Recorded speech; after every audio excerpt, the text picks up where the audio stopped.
नमस्कार, राष्ट्रीय लोकवाणी में आपका स्वागत है। मैं हूं इंदु पात्रा और आइए सबसे पहले नजर डालते हैं अब तक की सुर्खियों पर।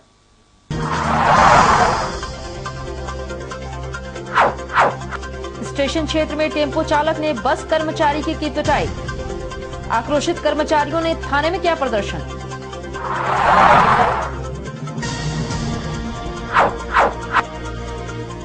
चुनावी दंगल में जीत सुनिश्चित करने पहुंचे दिसोम गुरु शिबू सोरेन, कई मुद्दों पर की बातचीत।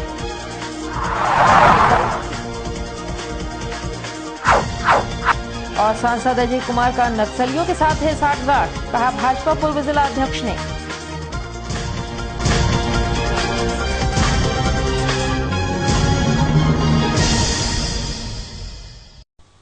और अब खबरें विस्तार से।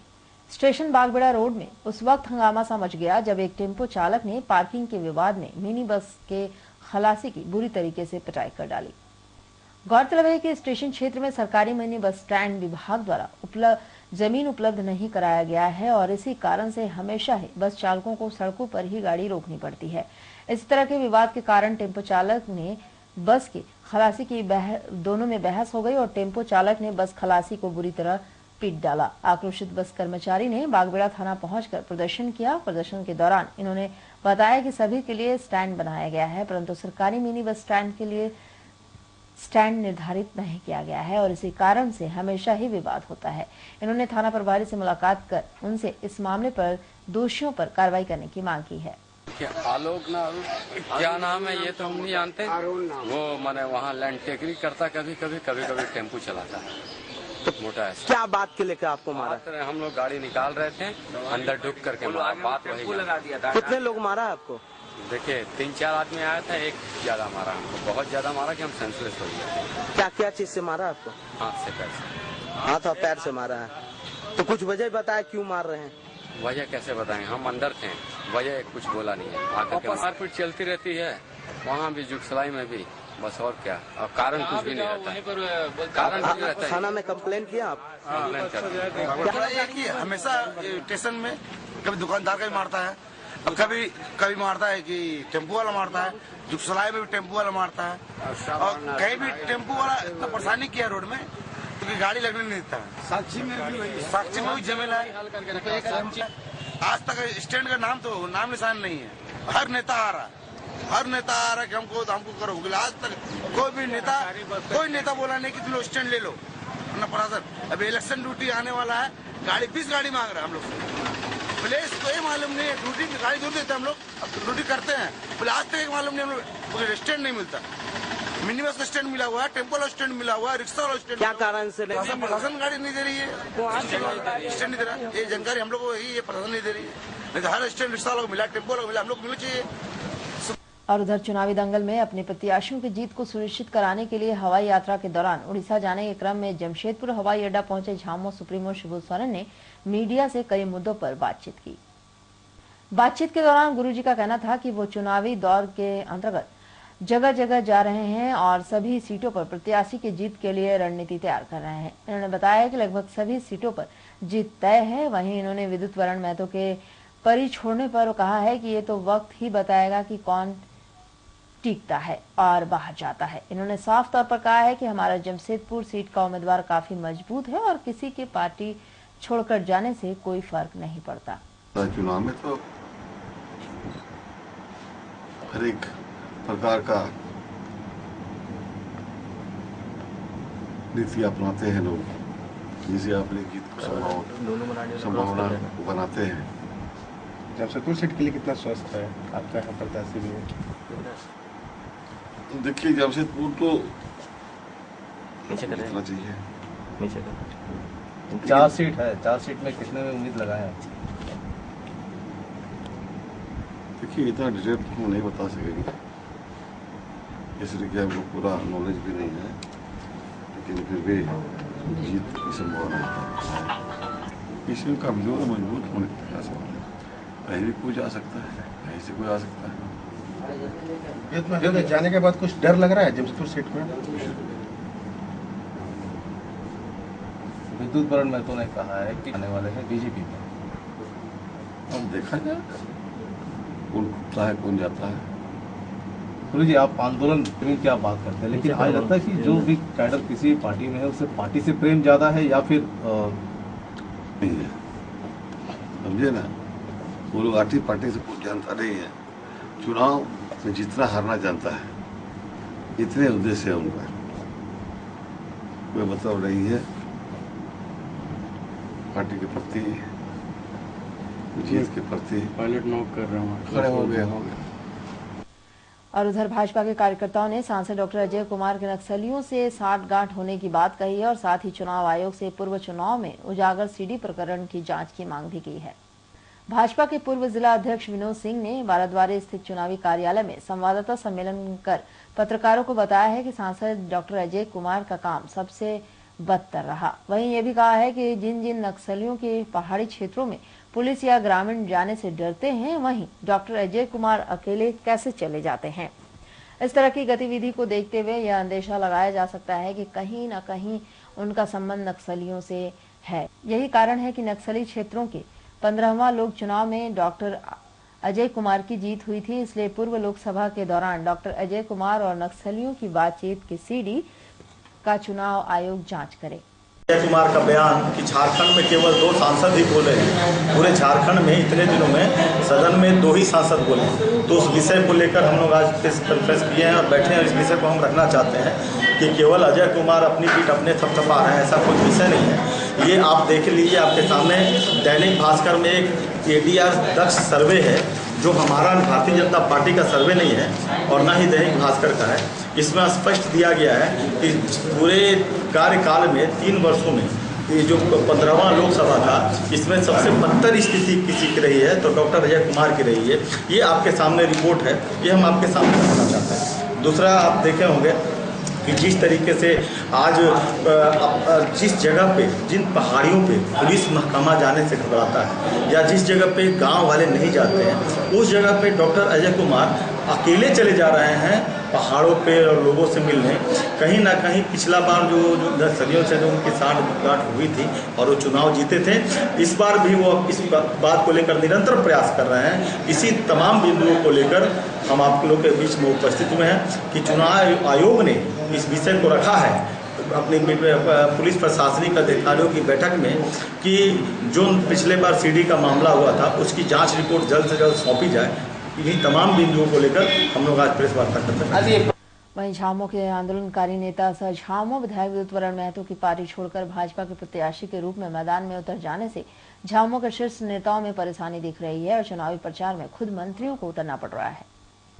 जहां एक तरफ झामुमो प्रत्याशी जमशेदपुर लोकसभा सीट पर अपनी जीत दर्ज करवाने के लिए शहर से सटे ग्रामीण क्षेत्रों में भ्रमण करते नजर आ रहे हैं, वहीं दूसरी ओर परिवहन मंत्री चंपई सोरेन भी अपने प्रत्याशियों का हौसला बढ़ाने के लिए जगह जगह पहुंच रहे हैं। झामुमो प्रत्याशी निरूप मोहंती प्रचार के दौरान लोगों के वोट की अपील के साथ साथ उन्हें वोट देने के तथ्य भी बताते नजर आ रहे हैं। प्रचार के दौरान निरूप मोहंती का कहना था कि हम उस गठबंधन की तरफ से लड़ रहे हैं जिसमें एक पार्टी ने वो जिन्होंने देश को आजाद करवाया, दूसरी पार्टी वो है जिन्होंने झारखंड अलग राज्य का दर्जा दिलवाया और तीसरा पार्टी वो है जिसने संयुक्त बिहार में सभी का ख्याल रखा और इसमें कोई बाहर का पार्टी जीत नहीं सकता है। वहीं चुनावी मुद्दों पर बात करते हुए मंत्री चंपई सोरेन ने बताया कि हम प्रत्याशी के साथ प्रत्येक दिन दौरे पर जाते हैं और प्रत्याशी भी शहर तथा ग्रामीण क्षेत्रों के सभी इलाकों में अपने दौरे चला रहे हैं। वहीं कॉर्पोरेट घराने से लाकर निरूप मोहंती को टिकट दिए जाने के सवाल पर इन्होंने कहा है कि यह पार्टी का विचार है और पार्टी सभी मुद्दों पर ध्यान देकर ही टिकट देती है और उनकी पार्टी में शामिल होने से कार्यकर्ताओं में जोश है और प्रचार में ज्यादा तेजी आई है। वहीं इन्होंने विद्युत महतो पर टिप्पणी करते हुए कहा है कि जो भी पार्टी छोड़कर जाते हैं वो बाहर जाकर बेकार की बातें करते हैं और किसी भी दल में जब नेतृत्व का संकट सामने आता है तो झामुमो से उधार लेता है। इन लोग जैसे जिस तरह का हम देख रहे हैं प्यार गारंटी है, कोशिश कर रहे हैं बताने को कि भाई आपका क्या हूँ मैं, उम्मीदवार कैसे हैं और हम लोग का अपॉर्चुनिटी क्या है और क्या सिद्धांत के लिए लड़ रहे हैं, हम लोग किसके लिए लड़ रहे हैं। यही जो सेम पार्टी जो है, जो एक पार्टी आपको झारखंड दिया, दूसरा पार्टी आपको इंडिया दिया, ब्रिटिश लोग को भगाया और लालू जी भी किए हैं। इन लोग तीन के साथ नहीं लड़ेंगे तो किसके लिए लड़ेंगे। ये तो वोट तो हमारा हक बनता है, कोई बाहर का आदमी क्यों आके वोट लेके जाएगा, हमारा वोट है। अब कैसी जीत होगा कोई बताए, जीत होगा ये पक्का है। कार्यकर्ता का मनोबल टूटा, कर्जा कहीं टूटे नहीं। आप चलिए ना गांव में, चलिए शहर में, गति धीमी है, कहीं धीमी नहीं है। कहीं भी नहीं है, अपना साथ जगह अपना हमारा संगठन है, शाखा है, कमेटी है, उस जगह में सबको अपना अपना क्षेत्र में ऐसा है क्या कि रामदास सोरेन ने कहा है कि मेरे भी नहीं आएगा, मैं अपने संभाल लूंगा? सब जगह अपना अपना सब कमेटी का लीडर अपना अपना काम कर रहा है। घाटशिला में तो अभी तक आपका कैडर गया नहीं। कौन काले गया था हमारा पता से, कैंडिडेट खुद जाके आ गया, कल आया, हम खुद वहाँ जाके आ गए। बड़ा रोड शो हुआ, इतना बड़ा रोड शो, सबसे ज्यादा वहीं पर आदमी निकला रोड में। अब वहाँ तो रोड शो का कैंडिडेट 50,000 आदमी रोड शो में शामिल हो गया। स्टेशन टेम्पो चालक संघ तथा रेल के पदाधिकारियों के बीच स्टैंड का भाड़ा निर्धारण के लिए रेलवे सुरक्षा बल परिसर में एक बैठक का आयोजन किया गया, जिसमें रेल के कई वरीय पदाधिकारियों के साथ साथ प्रशासनिक पदाधिकारी भी उपस्थित थे। इस दौरान टेम्पो चालक संघ के लोगों का कहना था कि हमारा मांग जायज है और हम इससे पीछे नहीं हटेंगे। गौरतलब है कि पिछले दिनों स्टेशन के स्टैंड से टेम्पो चालकों से ज्यादा भाड़ा वसूल किया जा रहा था, जिसके खिलाफ टेम्पो चालकों ने बंदी कर दी थी। उसके बाद रेलवे के अधिकारियों के साथ साथ बैठक की तारीख पक्की हुई थी। इस दौरान इनका कहना था कि इस बैठक में कोई ठोस निर्णय नहीं लिया गया और हम पुराने रूप में ही प्रत्येक दिन के 20 रुपए स्टैंड चार्ज ही देंगे तथा हमारे शुल्क धीरे सीधे रेलवे को जाएगी, ना कि किसी ठेकेदार को। और इस विषय पर जब तक ठोस निर्णय नहीं लिया जाता तब तक आंदोलन जारी रहेगा। किया था कि आज के दिन डेट दिया गया था कि हम लोग बैठक करके इस विषय में जो है चर्चा करेंगे। उसी विषय में हम लोग बैठे थे, चर्चा किए, लेकिन चर्चा करने से कोई फायदा नहीं हुआ। निश्चित साहब का आज भी वही कहना है कि नहीं, ये काम हम नहीं कर सकते हैं, ये ऊपर से आदेश है, ऊपर से जब तक ऑर्डर नहीं आएगा तब तक हम नहीं कर पाएंगे। तब अब आप लोग क्या करेंगे? हम लोग अपना फिर लगे हुए हैं, अब इसके आगे भी जा रहे हैं। जैसा होगा होगा, नहीं तो फिर हम लोग बंदी करेंगे, हड़ताल करेंगे। हम लोग को किसी कीमत पे हम लोग का जो मांग है जायज है।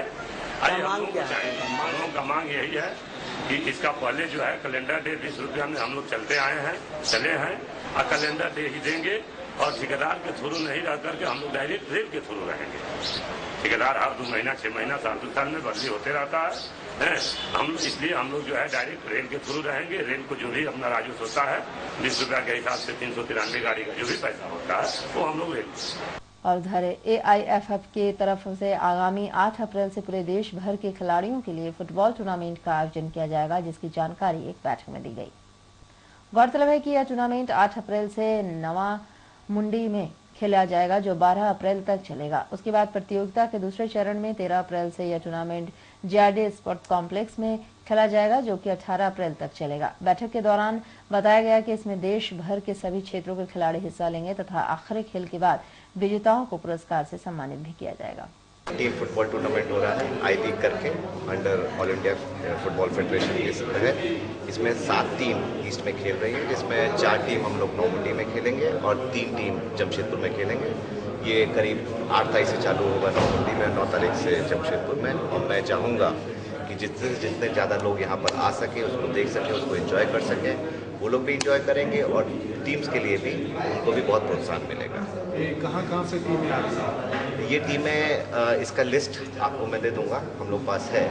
तो ये टीम ऐजवाल से भी है, सिक्किम से भी है, तो 7 टीमें हैं ऐसे। और ये रेस्ट ऑफ इंडिया को रिप्रेजेंट करती है। जैसे 5 जोन है, नॉर्थ साउथ ईस्ट वेस्ट, और 1 जोन है रेस्ट ऑफ इंडिया, तो ये रेस्ट ऑफ इंडिया की टीम्स है। प्रोत्साहित करने के लिए भी, और टूर्नामेंट तो हो ही रहा है, तो ऑल इंडिया फेडरेशन करा रही है, तो अच्छी चीज़ है। इसी में से हम लोग के प्लेयर्स निकलते हैं जो आगे भी जाएंगे, और हम लोग की जिम्मेदारी बनती है कि हम उसको प्रोत्साहित करें। और उधर चोरी के संदेह के कारण एक कंस्ट्रक्शन कंपनी के मालिक के बेटे ने अपने ही कर्मचारी को रॉड से मारकर जख्मी कर दिया। उसके बाद जुगसलाई थाने को सौंप दिया। जुगसलाई पुलिस ने उस जख्मी कर्मचारी का इलाज MGM अस्पताल में करवाया। जख्मी मुनेश्वर मल ने बताया है कि वह बारेडी निवासी हैं और वह हिमाचल कंस्ट्रक्शन कंपनी मकदमपुर में साइड इंचार्ज के पद पर काम करते हैं। कंपनी ने उसे आने जाने के लिए एक लग्जरी कार दिया और वह कार कुछ दिन पहले गैरेज में बनने के लिए गया था। उस दौरान कार से किसी ने म्यूजिक सिस्टम खोल दिया था। उसी म्यूजिक सिस्टम की चोरी का आरोप में कंस्ट्रक्शन के मालिक BN दीक्षित के बड़े बेटे व मान्यता इंफ्रास्ट्रक्चर के मालिक मतेंद्र नाथ दीक्षित ने रॉड से मारकर उन्हें जख्मी कर दिया। इसी आरोप के कारण जबकि जख्मी पूर्व में मान्यता इंफ्रास्ट्रक्चर कंपनी का कर्मचारी रह चुका है। वहीं जुगसलाई थाना के ASI अशोक कुमार ने घटना की जानकारी देने में कुछ असमर्थ रहे। कंपनी में साइट इंचार्ज है। क्या काम करते हैं उसमें? हम साइट इंचार्ज हैं और हमारे अंडर में जो भी 50-60 ड्राइवर, जो भी सुपरवाइजर, सेफ्टी सुपरवाइजर, जो भी हमारे अंडर में सारे, और सारे का अपॉइंटमेंट भी हम ही ने किया है कंपनी के थ्रू। कंपनी हमको अथॉरिटी दी थी कि आप अंदर में काम करवाओ, जो भी जिसको भी लेना है। कंपनी हमको अथॉरिटी दी है। उसी के सिलसिले में क्या हुआ कि हमको क्वालिस दिया था कंपनी ने चढ़ने के लिए, अंदर आने जाने के लिए क्वालिस दिया गया था। तो क्या हुआ कि अभी अचानक मालिक का एक बड़ा बेटा है मदननाथ दीक्षित, उसने मेरे को फ़ोन किया, फ़ोन करके बोला कहाँ पे हो? मैं बोला मकदम में हूँ।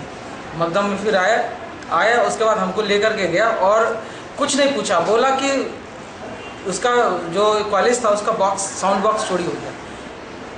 क्योंकि दिन में मैं चढ़ता हूँ, रात में मैं चढ़ता नहीं हूँ। दिन में 5-6 बजे के बाद मैं ऑफिस से घर चला जाता हूँ। तो कहीं कुछ हुआ है तो वो हमारे ऊपर बोल रहा है कि तुम्हें साउंड बॉक्स को चोरी किया है, ठीक है। तो लेकिन जब हमारे अंडर में गाड़ी है 3 महीना से है तो हम क्यों चोरी करेंगे? सीधी सी बात है। और जब हम 50-60 आदमी को चला सकते हैं, 60-70 आदमी को हम पेमेंट कर सकते हैं। उस वक्त गाड़ी कहाँ था जब आप वहाँ पर थे? तो गाड़ी मेरी वहीं खड़ी थी, आपके पास ही? हाँ, मेरे पास। तो आपको नहीं अंदाजा हुआ कि गाड़ी से कुछ सामान चोरी हुई? नहीं, गाड़ी सामान चोरी अंदाजा था, लेकिन अब एक बॉक्स चोरी हुआ क्योंकि गाड़ी खराब हुई थी बीच में। गाड़ी खराब होने के सिलसिले में क्या था कि 10-15 दिन गैरेज में भी रहा था।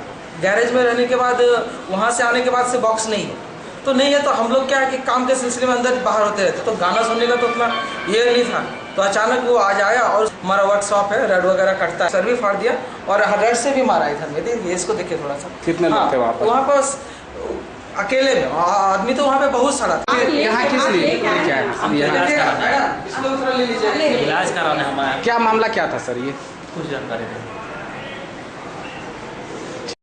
और उधर खराब सड़क व राहगीर को बचाने के क्रम में साक्षी स्थित काशीडी दुर्गा मंदिर के सामने एक टेम्पो पलट गई, जिसमें टेम्पो चालक बुरी तरह जख्मी हो गया। जख्मी टेम्पो चालक अनिल कुमार सिंह के मित्र राजकुमार सिंह ने बताया है कि उनका दोस्त सोनारी निवासी है और साक्षी सब्जी मंडी से परसुडी सब्जी मंडी तक टेम्पो से सब्जी लाने व ले जाने का काम किया करता है। परसुडी सब्जी मंडी जाने के क्रम में काशीडी दुर्गा पूजा मैदान के सामने सड़क खराब होने के कारण व राहगीर को बचाने के क्रम में टेम्पो उसका पलट गया, जिसमें वह बुरी तरह जख्मी हो गया। वहीं स्थानीयों की मदद से उसे इलाज के लिए एमजीएम अस्पताल में भर्ती कराया गया है। टेम्पो चलाते हैं भाड़ा पर? ये मंडी जा रहे थे टेम्पो लेकर। कौन मंडी? ये यहाँ परसुडी। कहाँ से? ये इधर होम पाइप से लेके जा रहे थे। सब्जी लोड था? नहीं, खाली लाने के लिए जा रहे थे। कौन टेम्पो था आपका? डाला टेम्पो। और अब चलते एक नजर रखिए।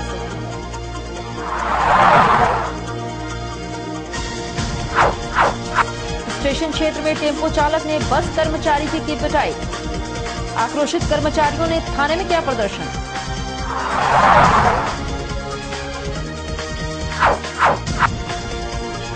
चुनावी दंगल में जीत सुनिश्चित करने पहुंचे दिसोम गुरु शिबू सोरेन, कई मुद्दों पर की बातचीत।